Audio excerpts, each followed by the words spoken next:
जी, तो आज बात करेंगे हम नंबर सिस्टम की। ठीक हो गया? सबसे पहले आपके सामने ये एक नंबर लाइन लिखी हुई है और आई थिंक आप इससे प्रोबेबली बहुत ज़्यादा फ़ैमिलियर होंगे। इनफैक्ट आप इससे बहुत पहले से फ़ैमिलियर होंगे। मेरा ख़्याल है आपने इस नंबर लाइन को पहली दफ़ा अपनी ज़िंदगी में 6 या 7 क्लास में देखा था। मुझे इतना इतना याद आ रहा है मैंने इसको पहली दफ़ा आई थिंक 6 या 5 क्लास में देखा था। ठीक है? तो एटलीस्ट आप इस नंबर लाइन से कम से कम भी आप कह लो कि 5-6 साल से वाकिफ़ हैं। ठीक है? तो ये आपके लिए कोई नई चीज़ नहीं है। अब इस नंबर लाइन पे क्या आप सबको पता है कि 0 से इस साइड पे जाएँ तो हमारे पास पॉज़िटिव इंटीजर्स आते हैं और 0 से इस साइड पे जाएँ तो हमारे पास नेगेटिव इंटीजर्स आते हैं। अच्छा, अब फॉर एग्ज़ाम्पल मैं आपको कहूँ कि आपने इस नंबर लाइन के ऊपर, ठीक है? ये एक मिनट -5 लिख लूँ। आप इस नंबर लाइन के ऊपर कोई भी एक नंबर उठाओ, लेट्स से, ठीक है? मैंने आपका कोई एक नंबर उठाया, आपने कहा चलो हम 3 उठा लेते हैं, आपने 3 पिक किया। मैंने कहा आपने 3 पिक किया ना, इस 3 को मैंने मल्टीप्लाई किया -1 से, ठीक है?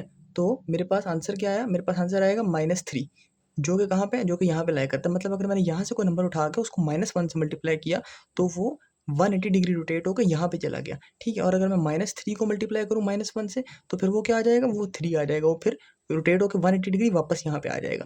पहले मैंने 3 को मल्टीप्लाई किया -1 से, 180 डिग्री रोटेट करके यहाँ पे गया। फिर जब मैंने -3 को मल्टीप्लाई किया -1 से, वो दोबारा 180 डिग्री रोटेट करके यहाँ पे वापस आ गया। अच्छा, अब इसी बात को मैं एक नए तरीके से लिखने लगा हूँ। ठीक है, कैसे? अगर मैं लिखूँ ऐसे 3 multiply by iota square, -1 iota square के बराबर होता है, सबको पता है। ठीक है, तो फिर उसके आगे इसका आंसर क्या बनेगा? वो सबको पता है कि वो बनेगा -3। ठीक है, यानी जब हमने 3 को आयोटा स्क्वायर से मल्टीप्लाई किया तो उसमें कितनी रोटेशन आई? 180 डिग्री की। ठीक हो गया? या फिर हम ये कह सकते हैं कि जब हमने 3 को -1 से मल्टीप्लाई किया तो उसमें कितनी रोटेशन आई? 180 डिग्री की। मतलब हमें एक बात पता चल गई कि जो -1 है या जो आयोटा है, उससे किसी भी नंबर को मल्टीप्लाई करने पे इन नंबर लाइन के ऊपर किसी भी मौजूद नंबर को -1 से मल्टीप्लाई करने पे उसके अंदर जो रोटेशन आएगी वो कितने की आएगी? वो उसके अंदर आएगी 180 डिग्री की। ठीक हो गया?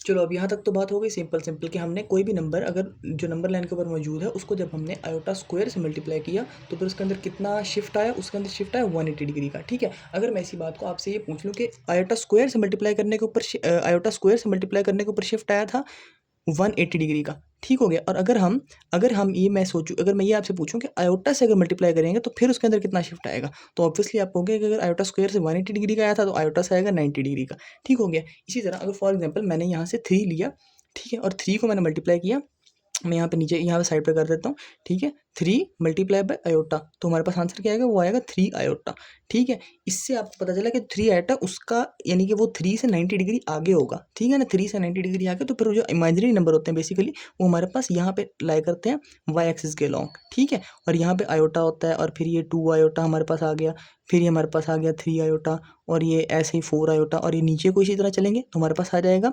माइनस आयोटा, यहाँ पे आ जाएगा -2 आयोटा और यहाँ पे आ जाएगा -3 आयोटा और यहाँ पे आ जाएगा -4 आयोटा और ऐसे ही सो ऑन हम चलते रहेंगे। इसी तरह जब हमने यहाँ से किसी नंबर को लिया लेट्स से जैसे हमने 3 को लिया था, 3 को जब हमने आयोटा से मल्टीप्लाई किया उसमें 90 डिग्री का शिफ्ट आया वो यहाँ से उठ के यहाँ चला गया। फिर जब हमने 3 आयोटा को आयोटा से मल्टीप्लाई किया, 3 आयोटा मल्टीप्लाई बाय आयोटा वो क्या बन जाएगा हमारे पास? वो बन जाएगा 3 आयोटा स्क्वायर या फिर 3 आयोटा स्क्वायर हमें पता है -3 के इक्वल होता है और -3 कहाँ पे? वो यहाँ आ गया, फिर उसमें 90 डिग्री का शिफ्ट आ गया और फिर जब हमने -3 को आयोटा से मल्टीप्लाई किया वो बन जाएगा -3 आयोटा और फिर उसमें 90 डिग्री का शिफ्ट आ जाएगा, वो यहाँ पे पहुँच जाएगा और फिर जब हमने -3 आयोटा को फर्दर आयोटा से मल्टीप्लाई किया वो क्या बन जाएगा? वो बन जाएगा -3 आयोटा स्क्वायर और आयोटा स्क्वायर भी माइनस बनेगा तो -3 मल्टीप्लाई -1 और वो बन जाएगा हमारे पास 3, ठीक है? और फिर उसमें 190 डिग्री का शिफ्ट आएगा और वो दोबारा यहाँ पे पहुँच जाएगा। ये बेसिकली कॉन्सेप्ट होता है नंबर लाइन का और नंबर यानी आप कह लो कि इसको आप नंबर ग्राफ कह सकते हो या फिर नंबर प्लेन ज़्यादा बेहतर वर्ड है इसके लिए यूज़ करना, ठीक है? बेसिकली हमारे जितने भी रियल नंबर्स होते हैं ना, real numbers including rational number and irrational number वो सब के सब इस लाइन के ऊपर लाई कर रहे होते हैं, ठीक हो गया? इसलिए ये इनको डील करना ज़रा आसान होता है बट जब हम कॉम्प्लेक्स नंबर्स को एज़ अ होल स्टडी करते हैं ना जिसमें हमारे इमेजिनरी नंबर्स भी इंक्लूडेड होते हैं, वो फिर सिर्फ इस लाइन के ऊपर नहीं होते, वो फिर इस पूरे प्लेन के ऊपर होते हैं कॉम्प्लेक्स नंबर्स। बिकॉज़ जो रियल नंबर होंगे वो इस लाइन के ऊपर होंगे लेकिन जो कॉम्प्लेक्स नंबर होंगे वो इस लाइन के ऊपर नहीं होंगे, वो इस प्लेन के ऊपर कहीं भी हो सकते हैं, ठीक है? इस लाइन के ऊपर भी और इस प्लेन के ऊपर भी कहीं भी हो सकते हैं बिकॉज़ आपको सबको ये बेसिक बात है मैंने वो छोड़ दी पहले, ठीक है? कि जो कॉम्प्लेक्स नंबर है वो रियल नंबर को इंक्लूड करते हैं मतलब यानी कि all real numbers are complex number but all complex number are not real number. ये आपको बेसिक सी बात है, आपको पता ही होगी फॉर एग्जांपल अब हमारे पास अगर मैं आपसे ये बात पूछूं कि लेट्स से हम ये चलो 4 की एग्जांपल ले लेते हैं। अब मैंने आपसे पूछा कि ये 4 है, इसका ओरिजिन से डिस्टेंस कितना होता है? तो आप मुझे कहोगे इसका डिस्टेंस 4 ही होता है, सिंपल। अब अगर मैं आपसे कहूँ यहाँ पे जो -4 है, इसका ओरिजिन से डिस्टेंस कितना है? आप कहोगे इसका भी 4 ही होता है। मतलब जो उसकी न्यूमेरिक वैल्यू होगी, या फिर अगर मैं आपको कोई रैशनल नंबर दिया या मैंने आपको कोई इर्रेशनल नंबर दिया, लेट्स से मैंने आपको कहा कि लेट्स से 3/2 है, इसका ओरिजिन से डिस्टेंस कितना है? तो आप कहोगे इसका डिस्टेंस 3/2 है। अगर मैंने आपको कोई इर्रेशनल नंबर दे दिया, मैंने आपको कहा दिया √2, ठीक है, ये इर्रेशनल नंबर होता है, ठीक है। मैंने आपको पूछा कि इसका ओरिजिन से डिस्टेंस कितना है? आप कहोगे ये भी, इसका डिस्टेंस भी √2 होता है। लेकिन जब हम कॉम्प्लेक्स नंबर को स्टडी करते हैं ना, तब उसका यानी डिस्टेंस निकालना इतना आसान नहीं रह जाता, फिर उसमें थोड़ा मुश्किल हो जाता है। उसमें क्या हो जाता है, क्योंकि वो यहाँ पे इस लाइन के ऊपर लाई नहीं कर रहा होता। फिर हम सिंपल ऐसे नहीं कर सकते कि जितना वो उसकी जितनी उसकी वैल्यू होगी, वही हम यानी कि उसका मॉड लेके फिर हम यानी नेगेटिव होगी फिर भी पॉजिटिव ही होगा, बिकॉज़ डिस्टेंस तो पॉजिटिव ही होता है। तो फिर वही जो वैल्यू होगी उतना ही उसका ओरिजिन से डिस्टेंस होगा, ठीक हो गया।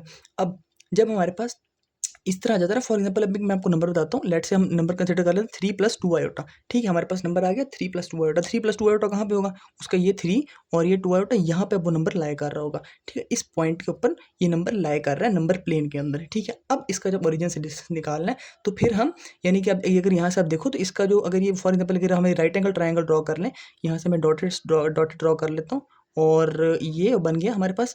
तो हम अब हम इसका इसका जो ओरिजिन से अगर हमने डिस्टेंस निकालना है, जो इस राइट एंगल ट्रायंगल के हाइपोटेन्यूज के इक्वल है, तो उसके लिए हम क्या करेंगे, हमें पता है कि इसका जो परपेंडिकुलर है उसका स्क्वायर प्लस इसके जो बेस है उसका स्क्वायर और दोनों का अंडर रूट ले लेना है। जैसे क्या क्या कैसे करते होते हैं, h is equal to under root of P square plus B square, ठीक है। ये बातें हमें पता है पहले की, बिल्कुल बेसिक से मैं बता रहा हूँ आपको, ठीक है। तो इसके अंदर अब क्या है, हमारे पास जो परपेंडिकुलर है इसका वो किसके इक्वल है, वो 2 आयोटा के इक्वल है, ठीक है। वो 2 आयोटा के इक्वल है, मतलब यानी कि 2 आयोटा के नहीं 2 के इक्वल है ना। यहाँ से इसका परपेंडिकुलर का डिस्टेंस कितना है, 2 है ना। ओरिजिन से लेकर यहाँ तक का डिस्टेंस कितना 2 है। बेसिक ज्योमेट्री की चीज़ है।